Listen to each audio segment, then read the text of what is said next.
Bueno, bien, mientras va ingresando la gente, les doy la bienvenida de parte del colectivo del Rescate del Río San Pedro.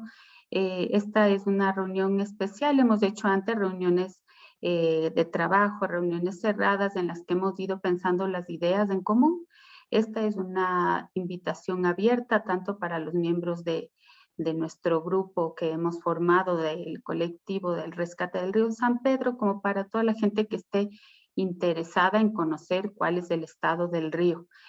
Por eso hemos abierto esta convocatoria también por medio de nuestras redes sociales, de nuestro Facebook de la iniciativa, así como otras personas han realizado invitaciones directas a personas que puedan estar interesadas en este tema.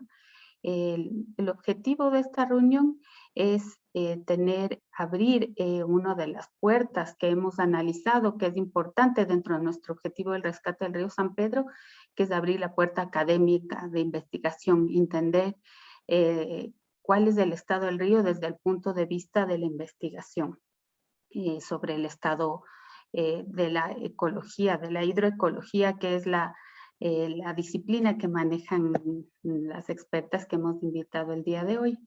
Entonces, no sé cómo vamos de la cantidad de gente que ha ingresado para ir un poco hablando de cómo nos vamos a organizar en el tiempo, en las preguntas y en ese tipo de cosas antes de comenzar con las intervenciones.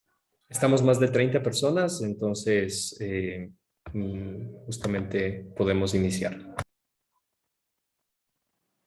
Ya, perfecto. Bueno, la idea de este conversatorio, como les digo, es tener una exposición de parte de expertas en hidroecología sobre cómo está el río. Antes de esto, antes de presentarles a Daniela y bueno, también pasarles una presentación de Blanca, que no está ahora porque está fuera del país, quería comentarles un poco de cómo nace esta iniciativa para quienes no hayan formado parte antes de nuestras reuniones, para dar un poquito de contexto de qué se trata esto.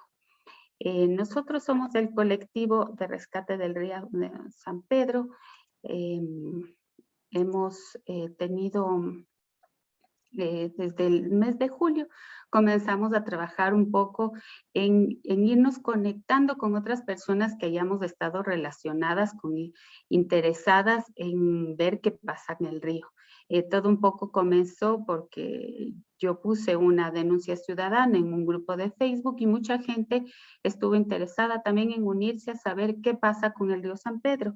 El punto que mostramos como denuncia a la Secretaría del Ambiente era el punto del Parque Los Algarrobos en Cumbayá.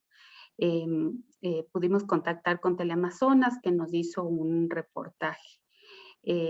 A partir de esto se creó un chat con más de 100 personas que se han ido uniendo a entender cuál es el estado de contaminación, qué es lo que le pasa al río San Pedro. Dentro de esta primera parte hemos ido entendiendo que el río San Pedro cruza el Machachi, los Chillos y finalmente llega a Cumbayá para luego unirse al río Guayabamba. Entonces hemos visto que para pensar soluciones sobre qué hacer, sobre cómo mejorar el estado del río San Pedro, vamos a tener que trabajar entre muchas personas desde los tres cantones, del Cantón Mejía, Rumiñahui y del Cantón Quito en la parte de sus parroquias rurales de Cumbayá, Tumbaco, Nayón.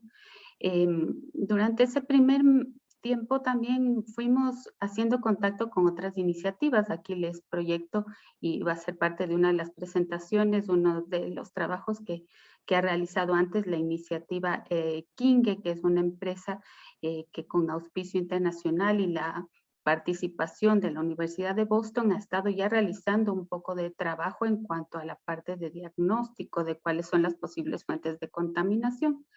Dentro de las primeras actividades visitamos el punto denunciado del Parque Los Algarrobos con la Secretaría del Ambiente. Pensamos con ellos qué cosas nos fueron informando, cuáles son las áreas en las que ellos pueden trabajar y también motivo de estas primeras acciones tuvimos otras entrevistas en radio, en el comercio, de más gente que está interesada en saber qué le pasa al río, qué tan contaminado está, cuál es el problema. Entonces, Hemos ido abriendo cuentas en redes para seguir difundiendo con la información que vamos levantando. Hemos creado grupos de trabajo, realizamos una segunda visita con la Secretaría del Ambiente, que realizó una toma de muestras de agua contaminada. Justamente este es uno de los motivos por el que realizamos la reunión de hoy, para entender los resultados que nos ha entregado la Secretaría del Ambiente a través del control ambiental y el departamento ya de técnico, ¿no? Cuando nos enviaron los resultados no entendimos nada, entonces fuimos a las expertas a que nos expliquen cuáles son, qué significan estos resultados ya para nuestra vida, para como ciudadanos que estamos interesados en el río que pasa cerca de nuestras casas y con el que tenemos una relación. Muchos otros, aunque no estemos directamente en el río, sí en los parques y en las zonas comunes, ¿no? Hicimos otra visita a la zona de la comuna de Lumbicí, que también vimos cómo el río pasa también contaminado por esta zona. La gente de la comuna Lumbicí nos hizo acuerdo cómo este río antes era parte de su día a día, de ahí tomaban el agua para los alimentos, hasta hace unos 10 años los niños se bañaban ahí en el verano, en estos días calurosos, entonces nos recordaron cómo el río hasta hace unos años era parte de la comunidad. Y bueno, hemos hecho otras intervenciones, formamos equipos de trabajo. Estamos armando con el equipo de educación ambiental algunas acciones de concientización, haciendo alianzas con universidades y colegios para seguir difundiendo esta información. Y hemos hecho varios grupos de trabajo. En la última reunión que tuvimos, una reunión ampliada de los miembros del colectivo, lo que vimos es que hay muchos frentes por cubrir, ¿no? Este es uno, como les digo, este es nuestro primer frente que queremos abrir, que es el Frente de Investigación y Academia. Para eso hemos invitado a 2 expertas en la parte de hidroecología para que nos cuenten desde la parte académica cómo está el río. Entonces, primero darles la bienvenida a todos, a los que se han unido a esta reunión, un poco hablando del tema de reglas, de cómo nos vamos a organizar. La idea es que estemos en esta reunión por 1 hora más o menos, no queremos pasarnos de eso para que no sea muy cansado y para respetar el tiempo de cada persona.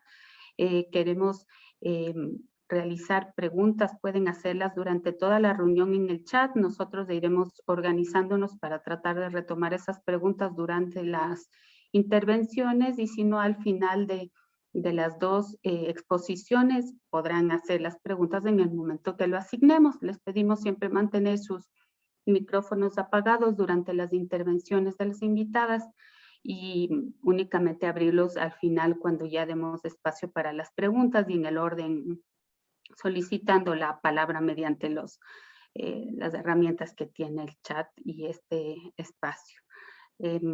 Esto es la introducción. Darle la bienvenida a Daniela Rosero, que es nuestra primera expositora y miembro de nuestro grupo.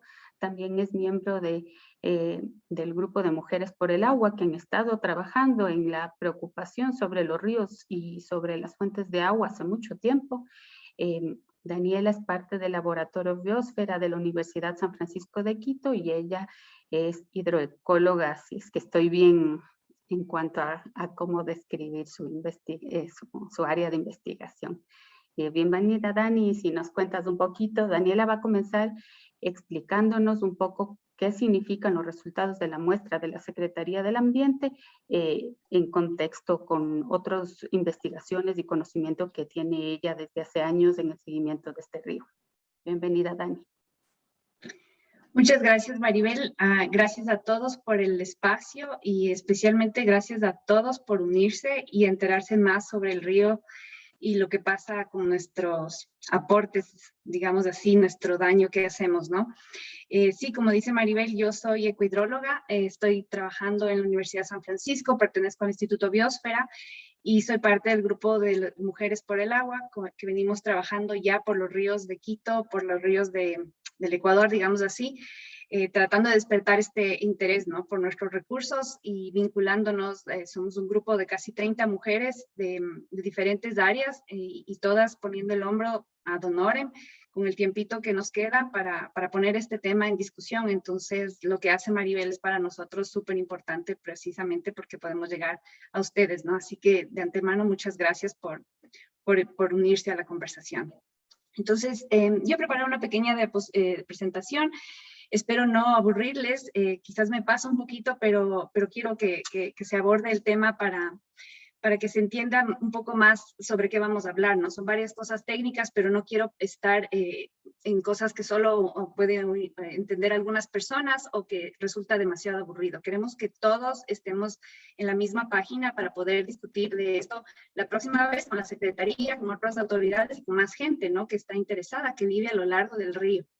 Así que yo les voy a hablar de la alteración hidrológica, básicamente cómo le quitamos agua al río y qué relación tiene esto con la contaminación que tiene el río.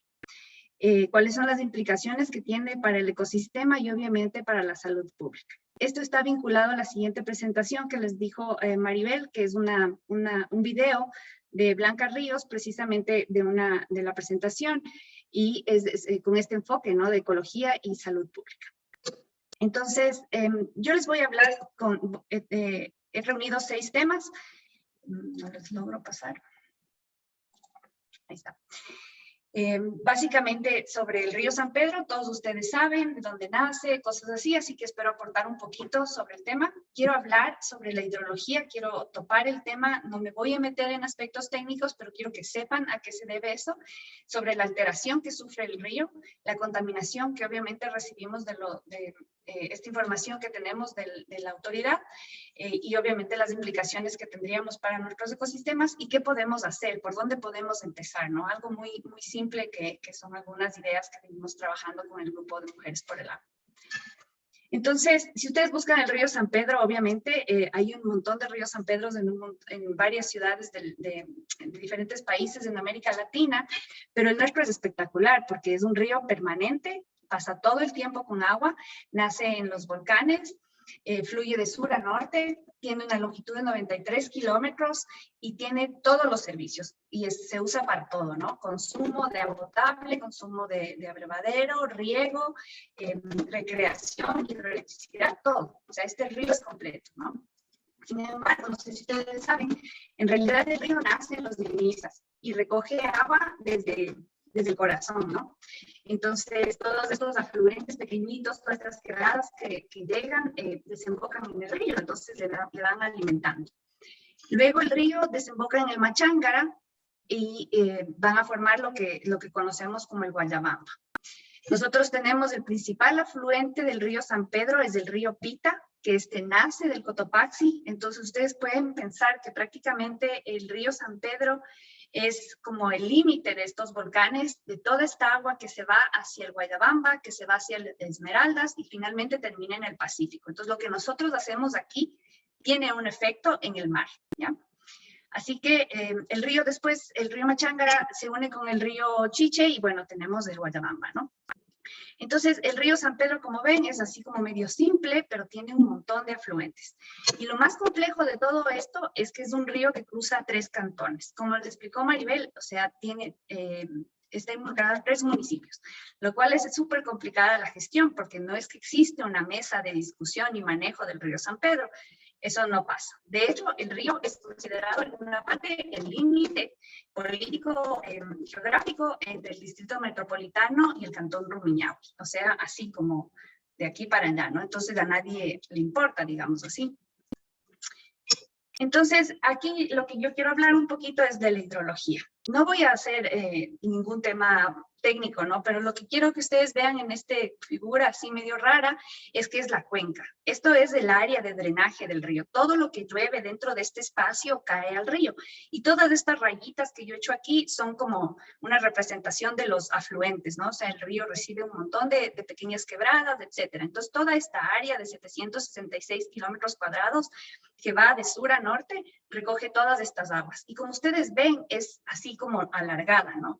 Esto es importante para entender qué pasa. Por ejemplo, la gente que vive en el Valle de los Chillos sabe que cuando llueve, el río San Pedro no se demora en crecer, porque toda esta agua que cae alrededor en este espacio llega inmediatamente al río. No tiene espacio, no se demora yendo por otros sitios, sino que llega al río y empieza a recorrer. Entonces el río muchas veces crece de una manera como que asusta, porque se desborda, sobrepasa puentes, etc. Entonces es muy dinámico. Además es un río que viene de volcanes, entonces imagínense en toda esa cantidad de sedimentos que viene arrastrando que ocurren naturalmente, ¿no?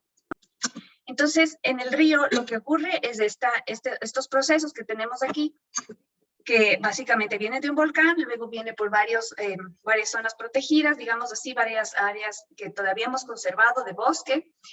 Sin embargo, tenemos actividades agrícolas y ya empieza la urbanización, luego tenemos fábricas y algunos parques que estamos tratando de rescatar, ¿no? Entonces, es un esquema de cómo funciona el río. Entonces, para trabajar en este análisis de la contaminación y un poco como quisiera que entiendan esto, es que vamos a escoger un punto en todo este espacio del río San Pedro, que es este uno que he puesto aquí, que es el sitio en donde la Secretaría de Ambiente hace su monitoreo. Es decir, toma muestras cada cierto tiempo para analizar la calidad del agua, diferentes parámetros, y la mayoría están asociados a la normativa ambiental vigente, ¿no? Entonces, ahora lo que he hecho aquí es que en este punto quiero que ustedes vean cómo funciona la hidrología. ¿A qué me refiero con la hidrología? Pues me refiero a la cantidad de caudal, a la cantidad de agua que pasa por un determinado espacio en un determinado tiempo. Entonces, como ustedes pueden ver, este grafiquito aquí abajo están los meses. En la izquierda, en esta parte del eje de las Y, está el caudal. Entonces, no se preocupen de las unidades y eso, sino que ustedes sepan que es la cantidad de agua que está pasando, ¿no? Y aquí, pues, ustedes pueden ver, esto va de 0 a 10. Entonces, es un caudal bastante grande, digamos así, porque es un río grande, el río San Pedro, ¿no?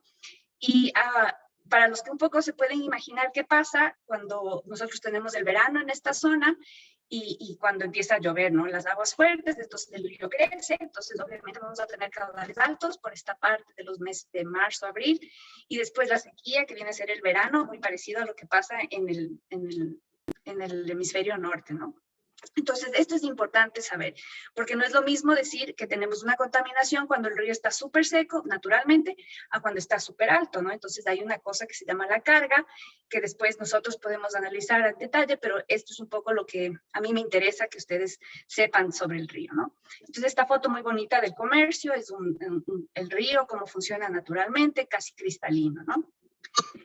Y en esto que ustedes pueden ver aquí, obviamente nosotros vamos a tener esta respuesta, que es el aumento del caudal cuando hay crecidas y esta bajada de los caudales cuando, digamos, hay la sequía. En realidad este río nunca se seca, pero baja los caudales, ¿no? Entonces, a partir de esto podemos hablar de la alteración hidrológica.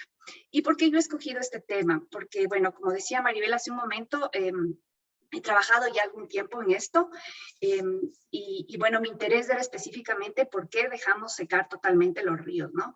Entonces, regresando a este punto que ustedes ven aquí, este uno que pusimos de este esquema de cómo funciona, qué es lo que tiene normalmente y qué es lo que debería ocurrir con el caudal. Pues esto pasa hasta un punto en el río San Pedro. Y para la gente de Los Chillos que conoce esto, pues esto ocurre hasta la captación de San Rafael para la central hidroeléctrica de Huangopolo, que se va al reservorio y obviamente va a todo este sistema de la empresa eléctrica de Huangopolo, Nayón y Cumbayá. Entonces, el río deja de ser lo que tenía antes, deja de tener la cantidad que tenía antes, pero las actividades son las mismas, digamos así. O sea, hay casas, hay industria, hay ganadería y algunos parques que tratamos de recuperar, ¿no? Entonces, para comparar esta alteración, nosotros hemos escogido este punto 2. Y aquí hemos medido los caudales. Es decir, vamos a ver qué pasa, o sea, cuál es el nivel de cambio que habíamos visto en referencia a lo anterior. Y lo que ustedes pueden ver aquí es el mismo gráfico, el tiempo, los meses y el caudal, ¿no? En metros cúbicos por segundo. Ay, perdón, aquí está mal, no es la L, sino S. Entonces, lo que pueden ver aquí es que hay un cambio, ¿no? O sea, este punto donde había este pico de marzo y abril ya no es más un pico, hay como varios picos ahí, y esto pasa a ser como más tenue, ¿no? Entonces, lo que nosotros antes teníamos de crecida, pues sí, aumenta un poco, pero ya no es lo mismo, entonces ya no tenemos estas condiciones. Y esto es lo que pasa en los algarrobos. Entonces, nosotros tenemos unas crecidas, claro, tenemos una dinámica en el distrito y en las aguas de Quito, porque son tan complejas, sin embargo, no es lo mismo frente a lo que teníamos en condiciones naturales. Y esto tiene implicaciones importantes para la contaminación del agua. Si ustedes piensan en estos ríos que yo les decía en este punto, tan casi cristalinos, la foto de abajo es del río en Amaguaña, en una crecida, pero igual es un río que está bastante caudaloso, el color es por esta naturaleza de aporte de sedimentos, ¿no? Si a este río le quitamos toda el agua, le causamos un impacto de este nivel, es lógico que nosotros luego tengamos estas condiciones. A los pies de la captación de San Rafael, el caudal disminuye en un 97%. Al recibir el río San Pedro, el río Pita, que lastimosamente el río Pita no es lo que muchas personas piensan que son las cascadas hermosas que se ve arriba en Molinuco y en Cotopaxi. Una vez que el río Pita pasa por el cantón Rumiñahui, también recibe aportes del relleno sanitario de Cachapamba y varias quebradas, entonces ya viene con su carga orgánica, sin embargo viene con caudal. Entonces el río San Pedro se recupera en un 25%. Y finalmente en el sector de los algarrobos, que es el sitio donde nosotros hicimos el muestreo, donde se hizo el muestreo, el río se llega a recuperar en un 35%. Entonces eso podría ser como una buena noticia, digamos así, para el manejo. Sin embargo, hacer las fuentes que aportan al río San Pedro, fuentes de contaminación, este caudal no es suficiente, digamos así. Entonces, para analizar la contaminación del río San Pedro, tenemos que considerar varias cosas que son tristes y al mismo tiempo unos limitantes muy grandes para accionar. Entonces, nosotros no tenemos sistemas de tratamiento de aguas residuales en los tres cantones. Existen limitados esfuerzos e insuficientes, ¿no? Existen proliferaciones de descargas clandestinas, que esto es una práctica muy común en el sector rural y en las pequeñas casas que construyen en estas quebradas estos tubos que no se ven y obviamente nadie se da cuenta, y hay descargas de diferentes tipos de negocios.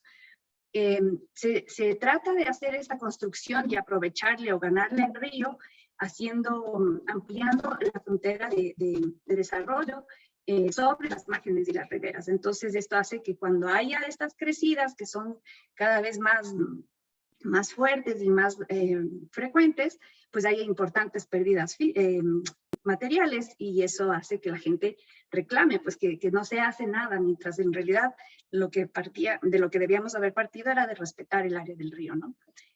Por otro lado, existe esta contaminación difusa que es muy proliferada en todo el sector agrícola y ganadero, que si ustedes piensan, echar un fertilizante o un plaguicida en un terreno, cuando esto llueve, se lava y llega al río, pero no se ve un sitio exacto por dónde va. Entonces esto es súper difícil de monitorear.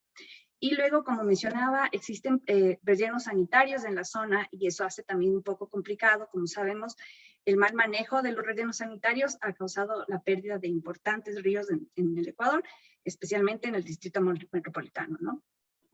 Y finalmente, algo que es de mayor interés para mí es el hecho de que esta captación en San Rafael retiene todos estos sedimentos que el río San Pedro trae naturalmente y por la alteración de las márgenes. Y cuando deciden limpiar, porque esto se llena, se asolva, entonces al rato de descargar se forma una cantidad de agua negra que se asienta en diferentes sitios y va creando estas pozas que en el momento en que no hay agua empiezan a putrefactarse, o sea, empieza todo este sistema a dañarse, ¿no? Entonces todo esto es la contaminación que nosotros debemos considerar que son actividades comunes que ocurren en el río San Pedro. Y para detallar, existe justo esta iniciativa que nos comentó Maribel, del grupo Kingue, que ellos, digamos así, sin ningún interés, levantaron toda esta información que es muy detallada sobre la contaminación en el río San Pedro, los puntos en donde existen diferentes actividades industriales, plantas de agua, fábricas, la agricultura, etc. Y este detalle es lo que nosotros necesitamos tener. Pues la Secretaría necesita hacerse de esta información y empezar a hacer un verdadero trabajo de revisión y monitoreo, ¿no? Entonces son más de 77 puntos de muestreo en donde ellos identificaron qué pasa en esa zona, de qué tipo de descarga hay. Y nosotros podemos hacer algo parecido y usar esto ya de partida para poder hacer seguimiento de quiénes son los que están descargando más y quiénes son los que no están cumpliendo la normativa, ¿no? Entonces, para hablar sobre la contaminación específicamente, tenemos sitios en el río San Pedro que son como estos, o sea, descargas de quebradas que están lamentablemente como refundidas y porque no están a la vista, nadie hace ningún tipo de bulla, digamos así. Sitios donde todavía se acopia material y luego tenemos este sitio donde les presenté hace un momento, que es el punto de muestreo de la Secretaría de Ambiente, ¿no? Luego tenemos nuestro sitio de los algarrobos. Entonces, para el siguiente análisis, quiero que tomen en cuenta que la mayoría de datos que se presentan, o sea, los datos que se presentan en realidad son de este sitio, del sitio 1, que es el sector de Amaguaña, y vamos a comparar con lo que pasa en los algarrobos, que es la muestra que se tomó en junio del 2021. Entonces, aquí ustedes pueden ver esta tabla, que son los datos de la Secretaría de Ambiente. Toda esta información que voy a presentar es pública. Y estos son los parámetros que ellos analizan. Y como pueden ver, son una serie de nombres de cosas químicas y cosas que en muchos casos ni siquiera tenemos muy claro por qué estarían dentro, si es que son cosas que se tienen que medir en el instante, o cosas así, ¿no? O que dependen del ecosistema. Pero para nuestro efecto, para el análisis de ahora, nos vamos a enfocar solo en 4 parámetros por varias razones. Una, porque son parámetros que nos interesan para el ecosistema, y la otra, porque hay mucha información que no está completa. Entonces, para poder usar algo que realmente podamos ver en el tiempo, hemos escogido 4 parámetros. Entonces, vamos a hablar primero del oxígeno disuelto, con su límite. Este recuadro verde aquí es el límite para la fauna. Luego vamos a hablar sobre los aceites y grasas, que aquí, como pueden ver, estos son los límites para el consumo humano y la fauna. Luego vamos a hablar de la bioquímica, de la demanda bioquímica de oxígeno con sus límites y de la demanda química de oxígeno, ¿no? Toda esta información, como va a estar presente en el video, ustedes pueden regresar y si tienen dudas igual nos las hacen luego.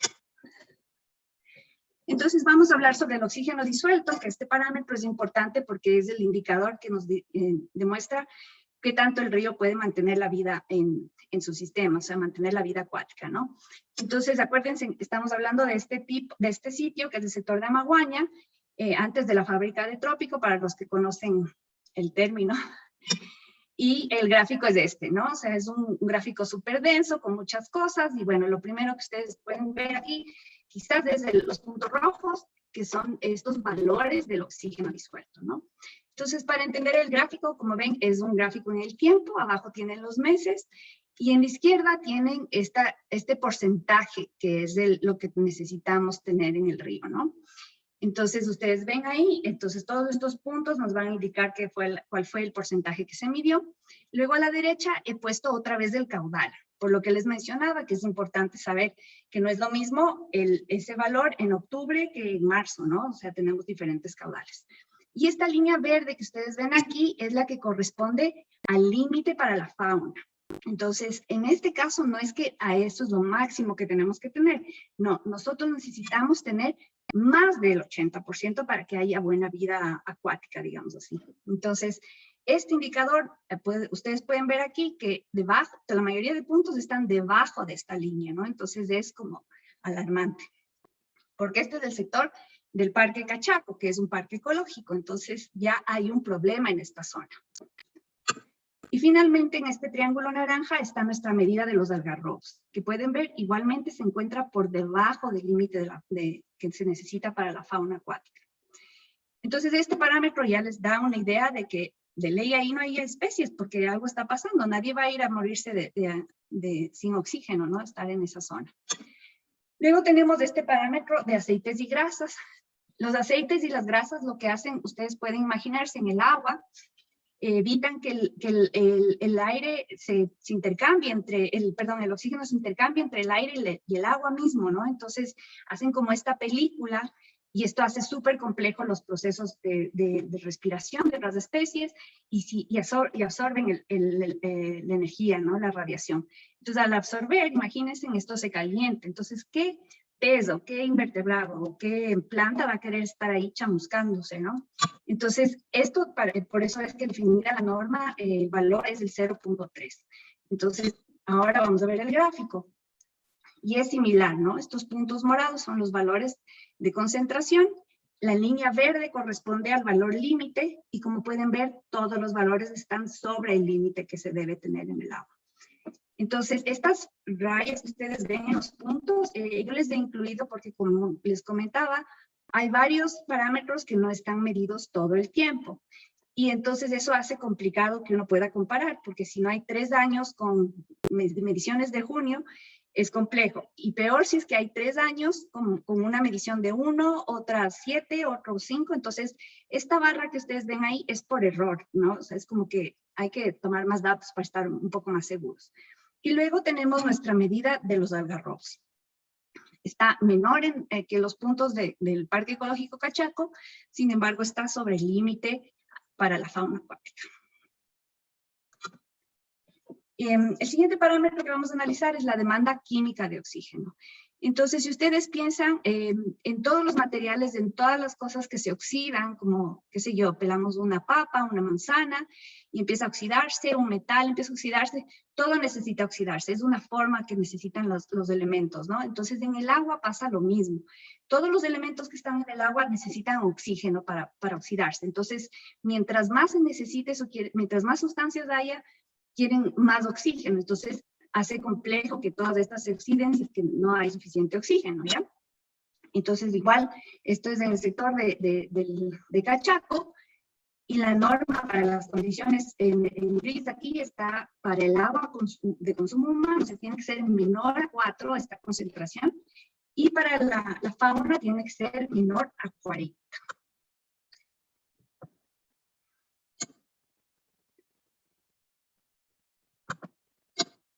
Y entonces ustedes pueden ver igualmente aquí el gráfico, es la demanda bioquímica, la demanda química de oxígeno a lo largo del tiempo, y en la línea azul entrecortada es del caudal, ¿no? Entonces ahí un poco se ve la relación.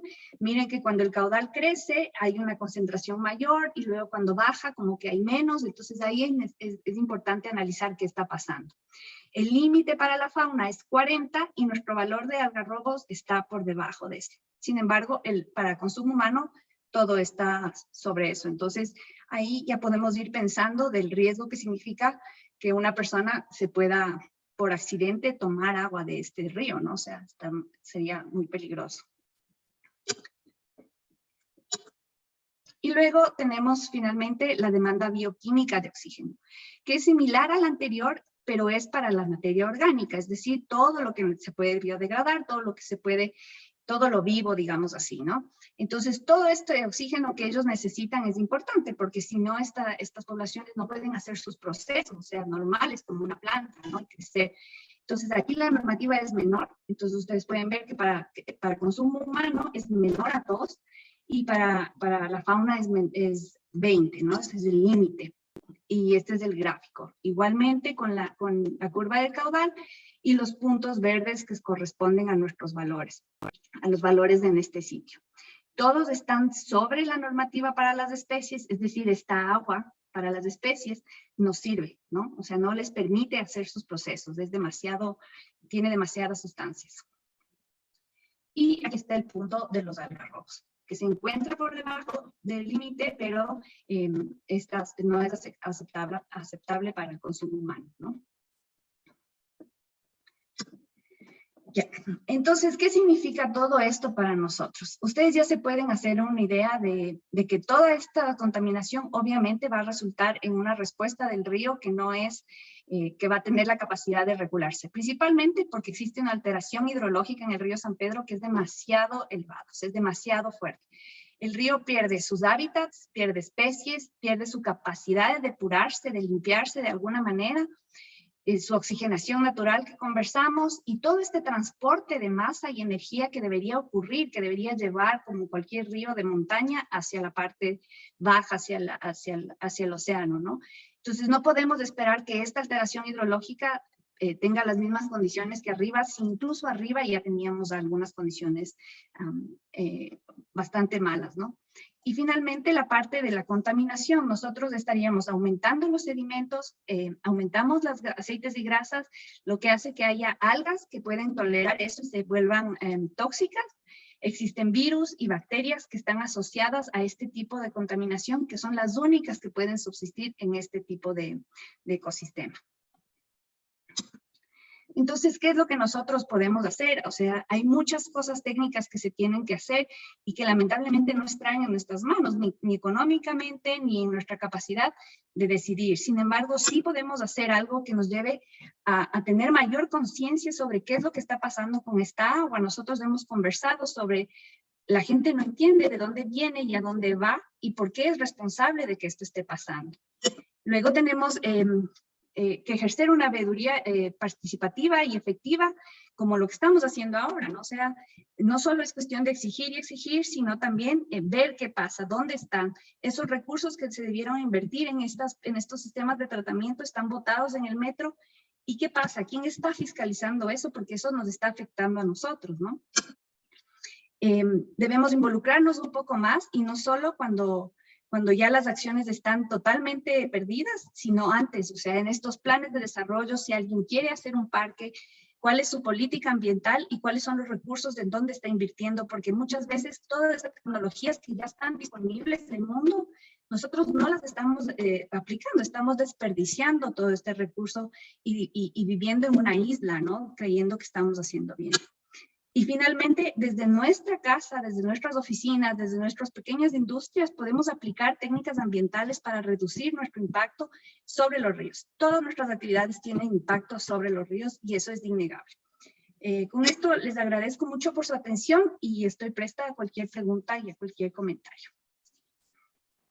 Muchas gracias, Dani. Creo que ha sido súper didáctica tu presentación. Cuando hablamos con Daniela y Blanca preparando esta reunión, ellas nos decían la dificultad que a veces es pasar la información técnica en la que se manejan las investigadoras a pasar una información que podamos entender el común de los ciudadanos.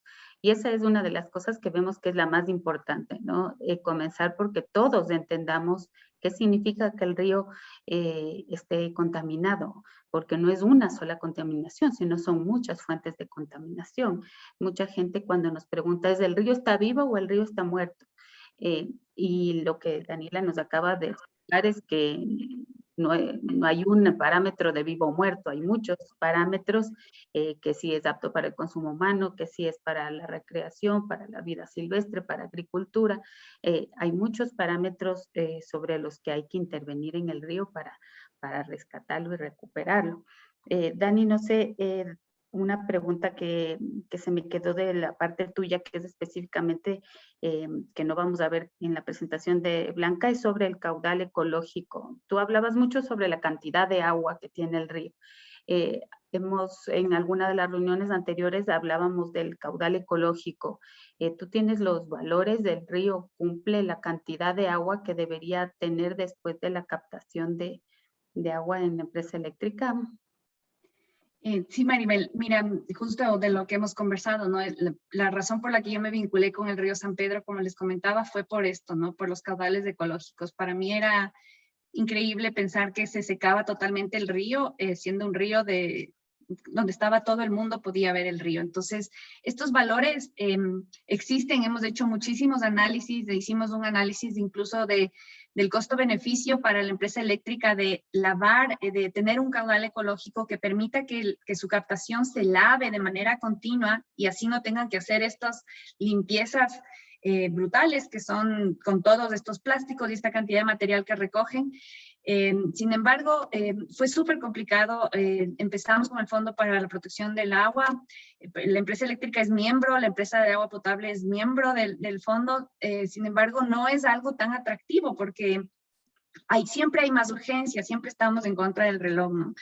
Y en el caso de la captación del río San Pedro, lo peor de todo es que las centrales de la empresa eléctrica ya vencieron su vida, o sea, ya no sirven, digamos así. Entonces les estamos subvencionando todo este impacto ambiental que hacen con una energía que es carísima, que no es rentable, pero es emblemática. Entonces llevan 60, 80 años trabajando y aún así cada vez se dan cuenta que no es viable, cada vez tienen que limpiar sus turbinas, están hechos pedazos y cosas así. Entonces ellos ya están apostando por la energía solar, pero sin embargo no hacen lo que tienen que hacer en esto. Entonces, en el río San Pedro, lo que nosotros identificamos en muchos casos era que no es un porcentaje del caudal que ingresa, sino es una variación. Por esto que ustedes vieron que cuando llueve, el río crece naturalmente. Entonces, eso hay que tratar de mantener para que abajo, en el Algarrobo y más abajo, en el Machángara mismo, llegue esta cantidad de agua que debía llegar. Quizás no la misma cantidad que tenía antes, porque obviamente hay un uso, hay captaciones, etcétera, pero sí con este patrón para que mantenga eso, ¿no? Y se pueda de alguna forma limpiar el río, porque eso es como parte de lo que hace. Pero a medida que pase el tiempo, lo que ha pasado entre la empresa y el agua potable, y yo fui testigo de eso, es que es como el mal de los comunes, ¿no? Entonces, mientras ellos no se hagan cargo, yo no me hago cargo, porque ¿para qué me voy a hacer cargo si es que igual está sucio y nadie más se hace cargo? Entonces, es una discusión como no hay nadie más que se queje, o sea, era yo contra ellos dos, digamos así, diciéndoles, pero es que hay que empezar por algún lado, y entonces era, ¿para qué si está contaminado? ¿Y para qué si es que igual no hay agua? ¿Para qué vamos a descontaminar si no hay agua? Entonces, Dani, no sé si podrías ir a nunca. esa página del caudal, porque yo no sé si es que todo el mundo haya entendido que nos decías que luego de la captación queda un 25% de agua, ¿verdad? Y lo que nos dices, mientras más agua limpia, digamos, la contaminación estaría como más diluida, por ponerlo yo en mis palabras. Luego nos dices que o sea, mejor dicho, disminuye al 3% después de la captación. Luego recupera por el río Pita, llegando a un 25%, y luego llega a los algarrobos con 35%, con otros afluentes, pero también principalmente con la influencia del alcantarillado, ¿no? Que tiene mucho que ver en que recupere agua, que es agua servida, la que estaría recuperando después de juntarse con el río Pita, ¿verdad? Exacto, y ese es el principal problema. Mira, en la primera foto es una imagen un poco complicada y cualquiera diría, pues sí es un lindo ahí, una poza, unas piedras. Pues no, este es el río San Pedro abajo de la captación, bajando por Conocoto, ¿no? Y eso es un agua estancada, o sea, llena de buitres por todo lado, oliendo súper mal. Entonces, esto aquí no hay agua, por ejemplo, no hay ni siquiera, lo que sí hay son un par de descargas de la urbanización, que son pequeñas, pero igual son descargas. Y lo que pasa aquí es que al no dejar nada, la empresa eléctrica lo que decía es, pero si igual el río está dañado, o sea, ¿para qué voy a dejar si está más abajo las captaciones, las descargas de las urbanizaciones igual botan? Entonces yo pierdo agua y mientras allá no pasa nada. Este proceso de dilución para ellos es un tema de mucha controversia. Es el tema, por ejemplo, de lo que pasa en el Machángara, ¿no? Que nadie quiere quitar esta contaminación del Machángara porque el Machángara se queda sin agua. Pero es lo que nosotros hacemos, o sea, es lo que debería pasar, es de un río que así debería funcionar. Y en este caso, imagínate, es un río súper ancho, tienes hasta 12 metros de ancho en algunos sitios, que tiene nada de agua. Entonces, es muy complicado que se llegue a depurar una vez que toda esta basura se queda por los lados. O sea, es desastroso. Y eso que con el tiempo la gente ya no bota tanta basura, pero ahora sí, o sea, ahora sí la gente ya se da cuenta que hay que hacer algo por el río. Y una de las acciones que hizo el cantón de Rumiñahui fue embaular el río en la captación de San Rafael. Entonces, la gente que sabe, que vive ahí, puede decir, pues era mejor porque ese río era asqueroso, olía mal y preferible tener algo tapado, el bulevar. Entonces, todo muy bonito. Pero esto es lo que pasa, esto es lo que ustedes taparon y la gente, como esconder la basura debajo de la alfombra, ¿no? Sí, en esto, bueno, un poco respondiendo, hay preguntas que nos hacen sobre que si prácticamente el río desaparece, que sí, prácticamente tiene muy poquito caudal de lo que nos presenta Daniela, luego recupera con el río Pita y luego incrementa con la parte de las aguas servidas, de las aguas del alcantarillado que van incorporándose, eso principalmente entre Los Chillos y Cumbaya, ¿no? Para eso también va a ser bueno poder revisar la presentación siguiente que vamos a realizar que nos ha dejado Blanca Ríos. Iba a participar en el conversatorio, pero tuvo un viaje fuera del país y está a 7 horas de diferencia. Y le dijimos, sabemos que el río es importante, pero allá va a ser la madrugada y no va a ser muy práctico que se una en línea. Entonces nos preparó un video para un poco cerrar todo esto, ¿no? Porque ahorita Daniela nos ha conversado sobre cómo el río va cambiando en su caudal, cómo el río también ha mostrado estos cambios químicos que se ven a través de las muestras procesadas por la Secretaría del Ambiente. Y Blanca, por su lado, ha venido investigando en otros cambios del río.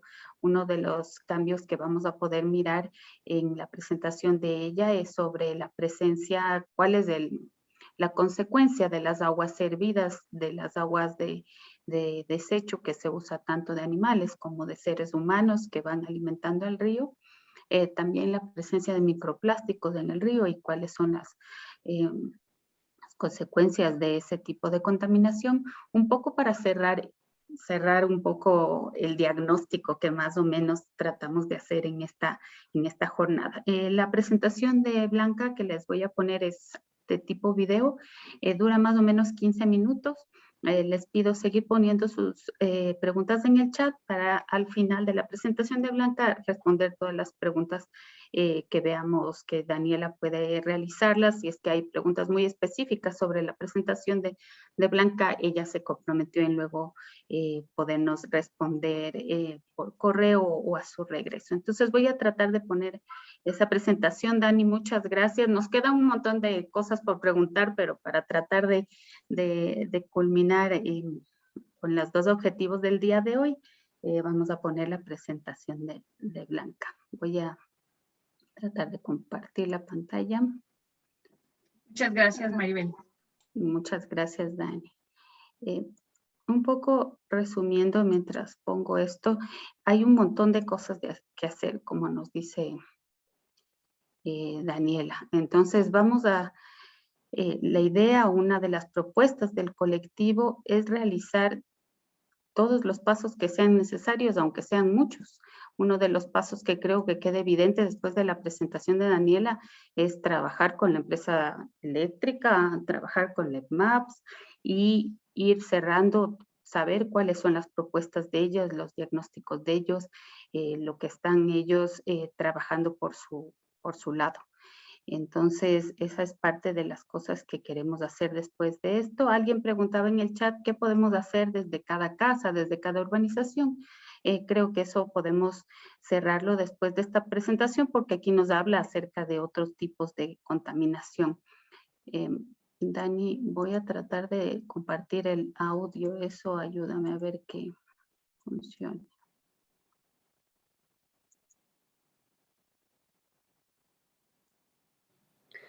Buenas tardes con todos.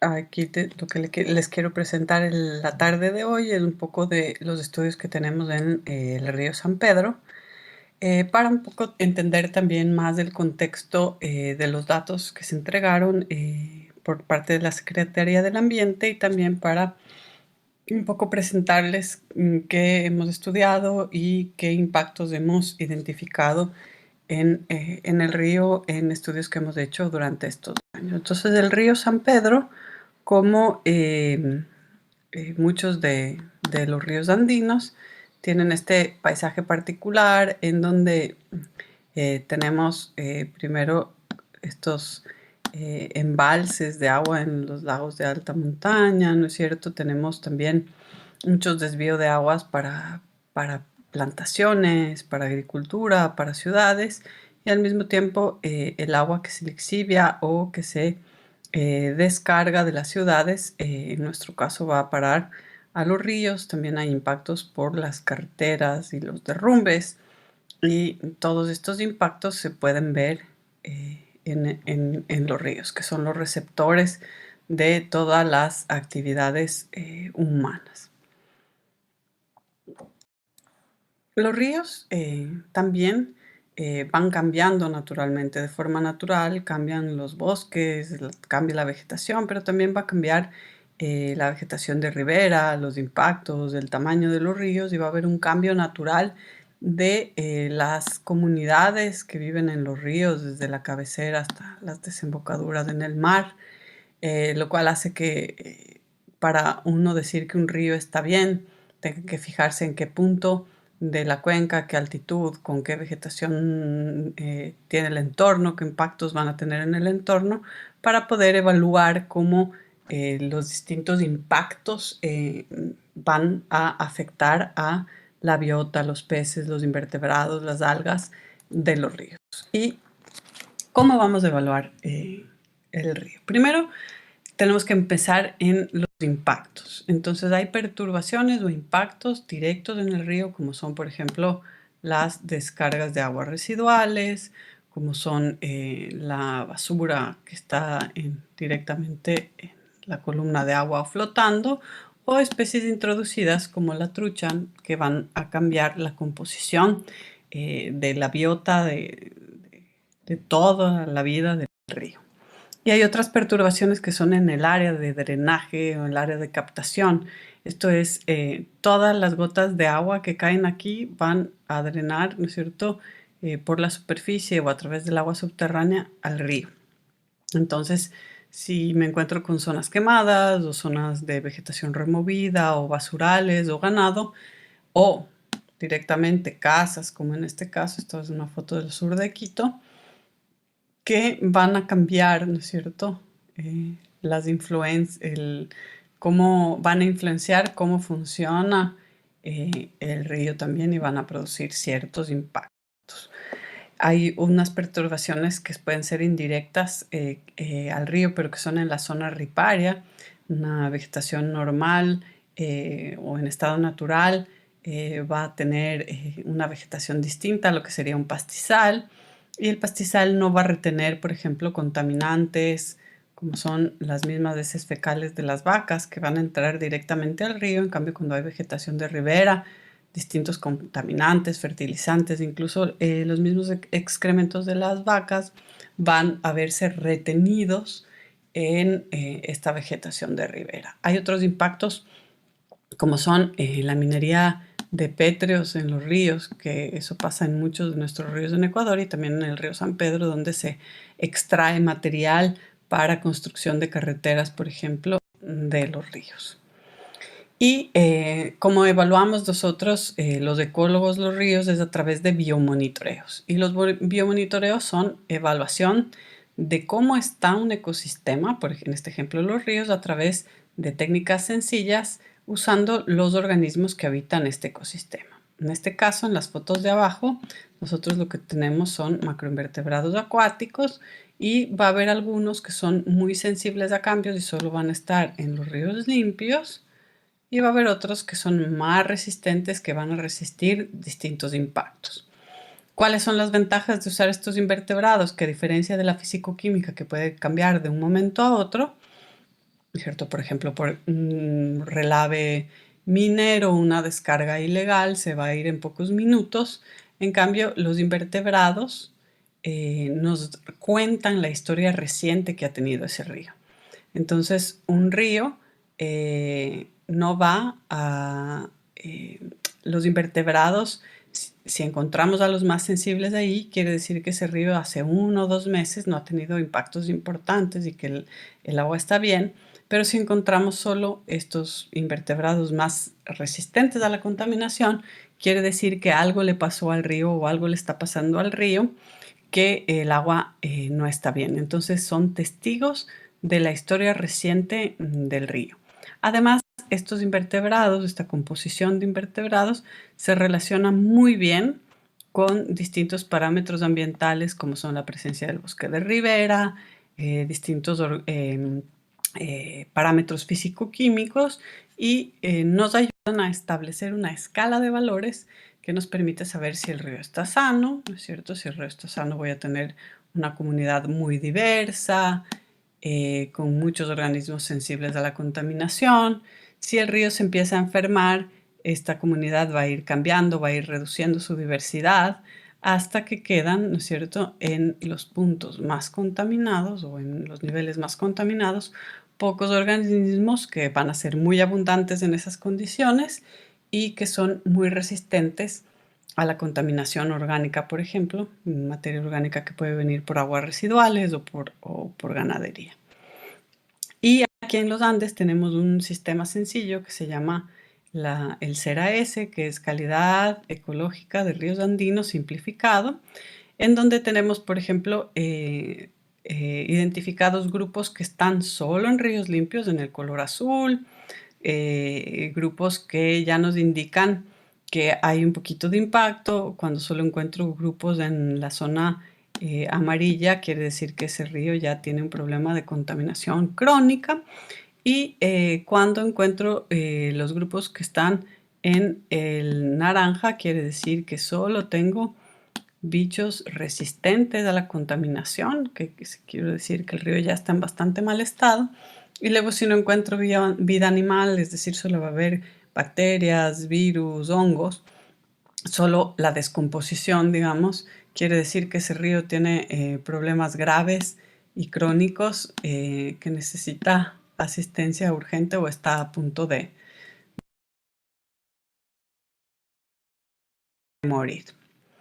Lo que ha pasado en el río San Pedro, que es más o menos esto que dibujo, desde la cabecera en los Ilinizas y el Corazón hasta la unión con el Machángara, ¿no es cierto? Es que ha perdido mucha, el cambio en la cuenca ha sido que muchas de las áreas se han convertido en zonas urbanas, zonas que eran agrícolas se han convertido en urbanas, y muchas zonas que eran de vegetación natural se han convertido en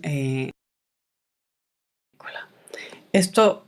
Una de las cosas que ha pasado es que el nivel de nutrientes, en este caso los nitratos, que entran a los ríos y provocan crecimientos anormales de plantas acuáticas y de algas, y esto hace que en algunos puntos de la noche haya anoxia, y esto hace que peces y invertebrados se mueran.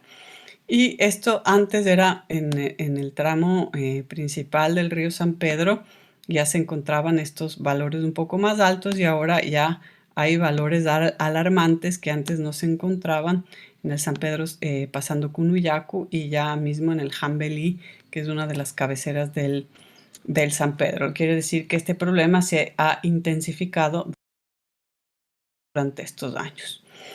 A nivel del bosque de ribera, que es toda esta vegetación que está en el área inundable del río, que es una vegetación diferente a la más terrestre porque resiste los pulsos de inundación, y una vegetación que tiene una estructura diferente, que además, como les explicaba antes, ayuda a esta vegetación a retener contaminantes. Esto hace que estos contaminantes se retengan ahí, no entren directamente al río, y en ausencia de la vegetación de ribera, todos estos contaminantes van a entrar al río causando contaminación del agua y destrucción del sistema del río. Ya pasando a la evaluación biológica, lo que encontramos es un panorama similar comparando el 2004 con el 2017, pero siempre con la zona a partir del Valle de los Chillos hasta Cumbayá, Tumbaco, con con una fuerte destrucción o simplificación de la comunidad de invertebrados, lo que nos dice que el río tiene problemas crónicos en muchos sitios, e incluso, ¿no es cierto?, va a estar muerto en algunos puntos. A nivel, si combinamos esta calidad biológica con la calidad del bosque de ribera y la hidromorfológica, vamos a ver que básicamente desde este punto, que es el punto o antecitos de Machachi, hasta nuestro último punto de muestra en el San Pedro, que es después de Cunuyacu, el río tiene una calidad ecológica pésima, ¿no ¿no es cierto? Lo cual quiere decir que tiene problemas importantes que impiden que funcione como un río normal. Y profundizando un poco, hemos estudiado indicadores virales.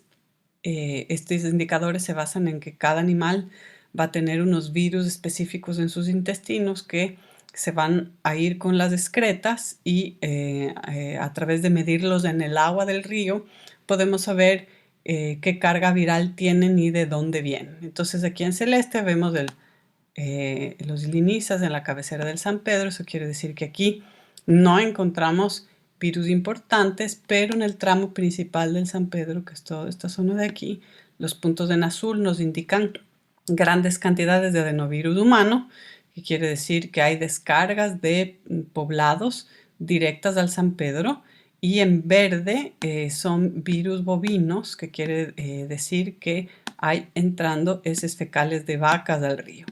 Y en todo el tramo del San Pedro, lo que vamos a encontrar es una combinación a partir de Machachi de grandes cantidades de virus, tanto humanos como bovinos. Esto quiere decir que es el problema de descargas, es tanto del ganado, en la zona alta sobre todo, y en las zonas pobladas, de descargas residuales sin tratar. En el San Pedro también hemos estudiado en estos dos puntos marcados con las flechas rojas los microplásticos, que son partículas de más de 5 milímetros que están presentes en el agua. Y lo que vemos aquí, este punto de más abajo, es antecitos de Machachi, este SP7, y lo que encontramos es más o menos valores que son correspondientes a valores de microplásticos de ríos urbanos en otras partes del mundo, pero este punto, la flecha de más arriba, corresponde al San Pedro pasando, digamos, río abajo de la central de Huangopolo, y lo que vemos aquí son valores impresionantes de microplásticos desde este punto de aquí, y batimos récords mundiales, ¿no es cierto? 3.500 microplásticos por metro cúbico, partículas de microplásticos por metro cúbico. No encontramos valores en la literatura tan altos, tampoco es que se ha estudiado esto en todos los ríos del mundo, puede haber ríos más contaminados, pero sí hay entradas importantes de microplásticos al río, y esto se debe tanto a descargas directas, porque muchos de estos microplásticos son fibras, como también a lavados de plantas de tratamiento de agua para agua potable o los distintos usos, y cuando estas plantas se limpian, todas estas descargas van al río. Esto lo que produce básicamente es que los microplásticos entran en la cadena alimenticia. Hemos encontrado microplásticos en los intestinos de los invertebrados que usamos para saber la calidad ecológica. Esto quiere decir que estas larvitas que están en los ríos, cuando se convierten en adulto y vuelan, se llevan los microplásticos en sus intestinos, y al ser comidos por pájaros o murciélagos, el microplástico se va a exportar del río a los ecosistemas terrestres, causando terribles impactos. Y también, ¿no es cierto?, como sabemos ahora, el 80% de los plásticos que llegan al mar llega a través de los ríos, y van impactando todas las cadenas alimenticias desde la zona de montaña, como es en Quito y en los valles, que estamos desde los 2.500 a los 2.800 metros, hasta que llegan al mar, ¿no es cierto?, impactando toda la vida acuática desde aquí hasta abajo. Entonces, en resumen, nuestro río San Pedro está gravemente alterado, tanto por el mal manejo del ganado en la parte alta de la cuenca del río, como por la presencia de aguas residuales que están ingresando al río sin tratar. Vamos a tener descargas de plantas de tratamiento de agua potable y probablemente también de la central térmica. Vamos a tener extracción de agua para varios usos. Hay muchísima basura plástica y botaderos de basura en varios puntos del río, y lastimosamente hay un crecimiento urbano en la zona de ribera, lo cual limita, digamos, esta capacidad del río de, a través de su bosque de ribera, retener ciertos contaminantes que entren desde el área de drenaje. ¿Qué opciones tenemos? La primera es justo esto que estamos haciendo, gracias a Maribel que inició esta iniciativa de salvar al río San Pedro, y es que todos nos involucremos para buscar soluciones, también para poner presión para que se construyan las plantas de tratamiento de aguas residuales, también para que nosotros reforcemos la idea de que tiene que haber un ordenamiento territorial que se respete. No se puede construir en las laderas o en las quebradas que dan a los ríos, porque los ríos necesitan espacio, necesitan su vegetación de ribera para tener esta función de conectores de biodiversidad y de retener contaminantes. Y al mismo tiempo esto hay que combinar con que nuestras zonas urbanas tienen que tener infraestructura como humedales, techos verdes, bioalcantarillas y sistemas que reduzcan la entrada de contaminantes a los ríos por las áreas urbanas. Entonces, todo esto tiene que ir junto, tiene que ser tanto de la iniciativa ciudadana como de gobiernos que respondan a esta necesidad de devolver la vida a los ríos. Y con esto me despido. Muchísimas gracias, Maribel, por organizar esto.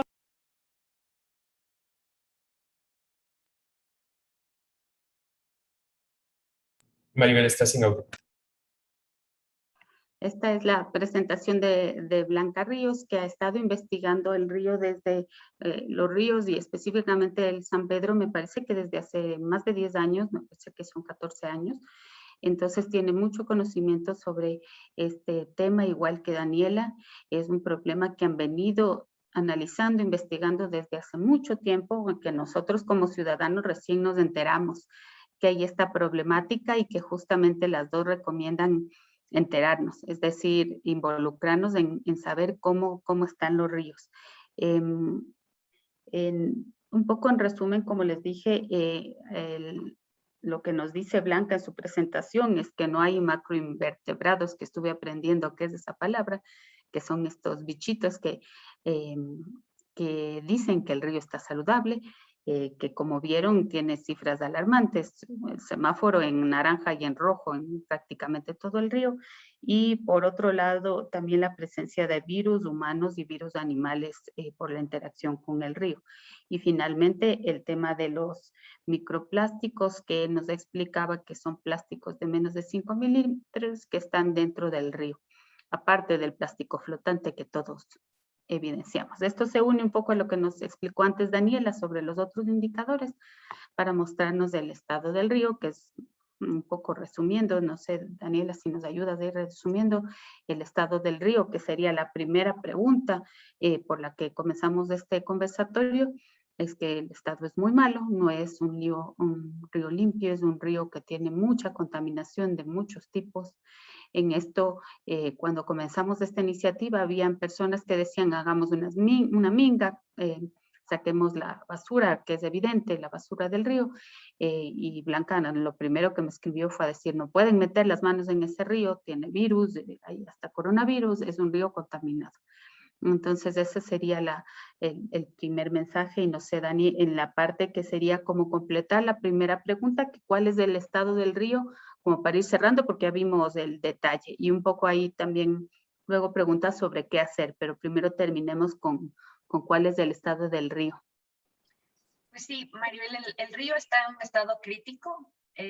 Todos los esfuerzos que se han hecho por estos parques ecológicos, estos parques lineales, son muy loables. O sea, es buenísimo, como mencionó en la charla Blanca, esta ribera que necesitamos recuperar. Esto es parte del proceso de limpieza del río. Si esto se protege, ahí se retienen, se oxidan cosas, o sea, eso por algo los ríos tienen eso, ¿no? Entonces, el río está en un estado crítico, pero es salvable. Entonces, no es que ya lo perdimos, ningún río está perdido, o sea, eso es lo peor que podemos pensar, y esa es la derrota a la que nos enfrentamos con nuestras mismas autoridades, que dicen, ¿para qué invertir si ya está perdido?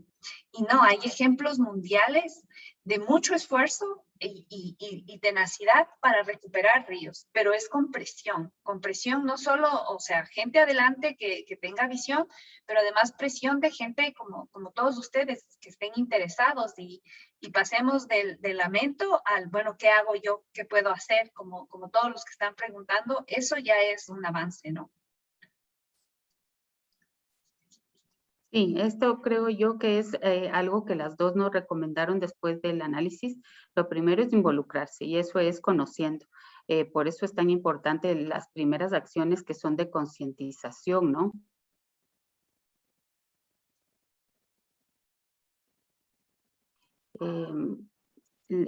Lo que estamos haciendo hoy, involucrarnos, conocer cómo está el río y divulgarlo, ¿no?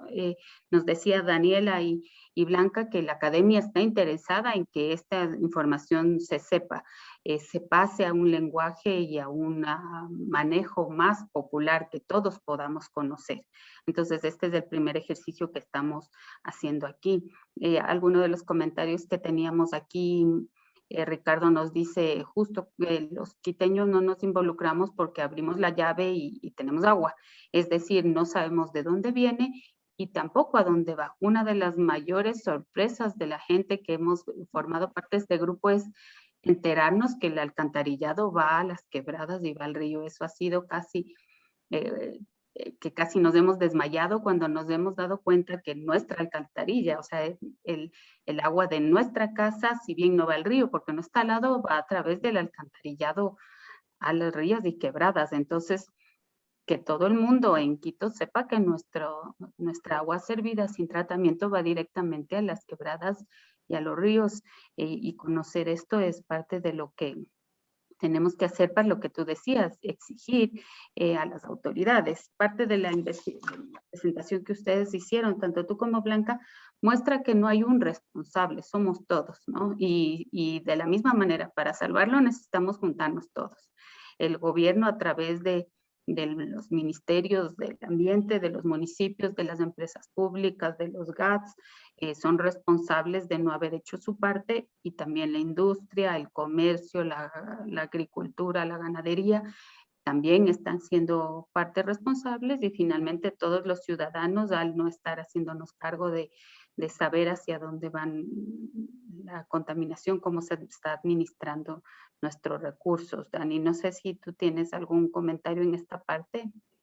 Sí, yo quería añadir que justo de los comentarios que hace la gente en el chat, una de las principales cosas que podemos hacer es como el ejemplo que menciona ahorita José Chiriboga, estos pequeños tratamientos que podemos hacer, ¿no? No estoy hablando que de repente uno sale y pone su planta ahí solito, sino estos movimientos, alternativas, porque como les mencionaba hace un momento, el proyecto de alcantarillado y tratamiento y saneamiento y todo el sistema cuesta alrededor de $2.000 millones. Esto evaluado hace 3 años y más, un poco más, casi van a ser 6 años desde que se hizo la evaluación, y no había el dinero. Entonces, en un tiempo ya mañana, eso es obsoleto, esos estudios ya no sirven, y sin embargo se gastó todo un montón de plata en hacer esos estudios para identificar esas alternativas. Y el asunto es que ese dinero se gastó en el metro de Quito, ¿no? Entonces, ustedes pueden pensar que no hay ninguna plata que va a alcanzar a que hagamos esto que estaba planificado. O sea, no hay fondos y no hay forma. Lo único que hay es nuestra voluntad y nuestro ingenio para poder identificar cosas como lo que menciona justo aquí José. O sea, hay un sitio, hay un ejemplo, hay una técnica que se usa en tal lugar, y poder hacer cosas de poco en poco, porque no vamos a poder, no podemos esperar a que hagan una planta de tratamiento de todos los ríos abajo en Vindobona, en la zona de San Antonio de San Antonio, en la mitad del mundo, mientras que acá, mientras tanto en los algarrobos y en el resto todavía está contaminado, ¿sí me entienden? Entonces eso no va a solucionar. Entonces, exigir a las autoridades, hay que dar seguimiento, hay que ver quién fue el responsable, dónde se quedó eso. Eso a mí me aterra de ver cómo la gente se olvida nomás. pero nosotros como academia tenemos los datos. ¿Qué más podemos hacer? ¿Qué necesita la gente para hacer? Nosotros podemos impulsar, podemos ayudar, pero es las personas que justamente digan, bueno, ¿cómo construyo esto? ¿Cómo rescato esto? Hay muchos ejemplos y esto sería para otra sesión que yo creo que vale la pena de ver cómo podemos recuperar. Hay en el mismo Machángara hay la quebrada Ortega, que es una quebrada espectacular, o sea, muy bien adecuada, y Blanca trabajó en ese sitio. Entonces son cosas que podemos ver para no desalentarnos totalmente, porque claro, es un panorama súper desgarrador ver que es tan lejano lo que se puede hacer.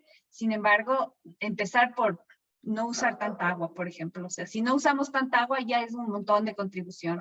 Y luego, como presenté, por ejemplo, los aceites y grasas. Si ustedes ya se ponen a pensar, es lógico que uno no tiene que botar los aceites y grasas por la alcantarilla, porque eso va directo al río. Entonces ya hay gestores, hay un montón de gente que se da el tiempo de ir a recoger el aceite en su casa, la basura, el compost, todas estas cosas que implican esfuerzo, tiempo, espacio, pero son la única forma, porque no vamos a esperar a que las autoridades hagan nada. Han probado ser demasiado incompetentes y nosotros no somos gente de quedarse de brazos cruzados, pero tampoco podemos esperar a que nos den como el visto bueno, ¿no? Para empezar. Así que yo creo que es lo que podemos hacer, en este involucramiento mantener este contacto, no apagar esta llama, y de todas formas, o sea, como, qué sé yo conozco a esta persona que trabaja aquí, yo conozco a esta persona que trabaja acá, sí, todo esto es una red, como hacen otros países, o sea, es la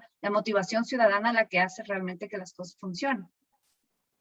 Sí, dentro del trabajito que hemos hecho en estos 2 meses, pero ustedes por años de años, lo que vemos es que no hay cómo hacerlo de un solo lado. Hay que hacerlo manejando muchas puertas, muchos ámbitos, con muchas conexiones. Es decir, este es un trabajo que es a largo plazo, ¿no? Y que tendrá resultados poco a poco. No serán resultados de golpe, sino poco a poco. En esto hay personas que en el chat preguntan en qué grado se puede recuperar el río. Creo que es lo que estabas diciendo, ¿no? Puede hacerse recuperaciones parciales, continuas, no esperar un estado del río, que entendería que la pregunta va hacia si el río podrá ser nuevamente para uso humano, que supondría yo que eso es algo muy difícil, pero pensaría que sí puede llegar a un grado de recreación y de la parte de la fauna, que serían yo creo que los estados intermedios más deseables para una zona que además, conversando con Daniel y Blanca en la preparación, veíamos que el río San Pedro pasa por zonas urbano y rurales también. El uso todavía es para animales, el uso es para recreación, es decir, no es un río de ciudad únicamente, ¿no? ¿Cómo le ves tú, Dani, al estado al que se puede llegar en la recuperación? Y yo creo que siendo realistas, lo que podremos llegar a ver algunos de nosotros es lo que tú dices, ¿no? O sea, una recuperación de no más basura, agua que por lo menos veas más especies o qué sé yo. Hay incluso lugares en el río San Pedro de quebradas pequeñitas en donde hay preñadillas. Es este pez que Juan Francisco está aquí, pero es un pez que es súper emblemático de la zona, porque no sube mucho y es el único pez que hay, pero claro, él nunca va a bajar a un sitio así de contaminado, pero deberíamos poderle ver en otros sitios, ¿no? Entonces, sí podemos hacer, y yo creo que sí vamos a poder llegar con esto de primero empezar con cosas pequeñitas y hasta que haya cosas grandes como pequeñas, sumadas, ¿no? Como el arreglo de la empresa eléctrica, por ejemplo, que en algún momento se siente a conciencia decir, bueno, ya esto no sirve y más bien recuperamos el río o algo así.